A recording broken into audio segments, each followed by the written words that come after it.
يابا السلام عليكم وعليكم السلام، رد السلام واجب واحترام يا بعد دقات قلبي. جيناكم اليوم بخضوع الطفل فرعون اتصل بي يا بعد دقات قلبي.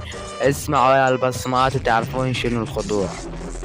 هون قمنا مبصين يحماني ومحكومة عليكم الصوت.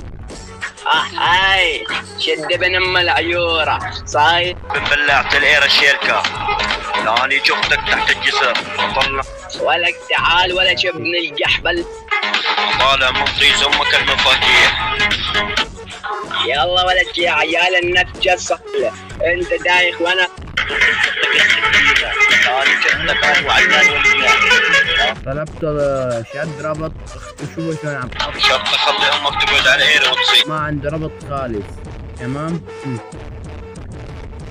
اللحن عنده عالي، صوت اللحن اعلى من صوت. هاي اول انذار طبعا، ثاني انذار عفوا.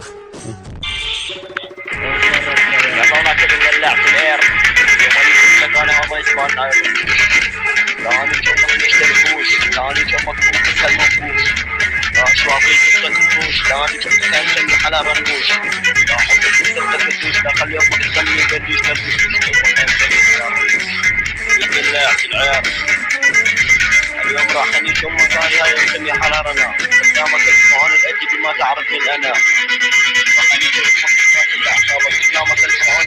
يا بعد دقات قلبي. هون قال له عليك تحذير اخر تمام. اسمع ولك ابن المهانة فرعون، عيري طيز اختك يا فرعون. تعال اقول لك كيف بكون الشد يا ابن ولك ابن الجحبة، عيري طيز اختك عيري. اسمع ولك ابن المهانة فرعون اختك وانا كالسبيد ابن يلا بوي ما هو والله ولك ابن بلعت العيال.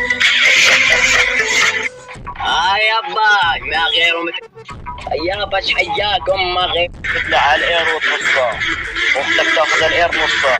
ايه يابا ما غيره رافعين المايك على يابا الدقات قلبي دقة.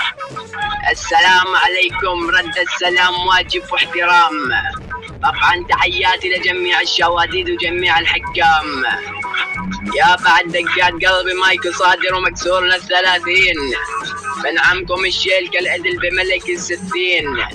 اسمع ولك ابن تمام. هاي الخطوة يعني وجهك ما اشوف.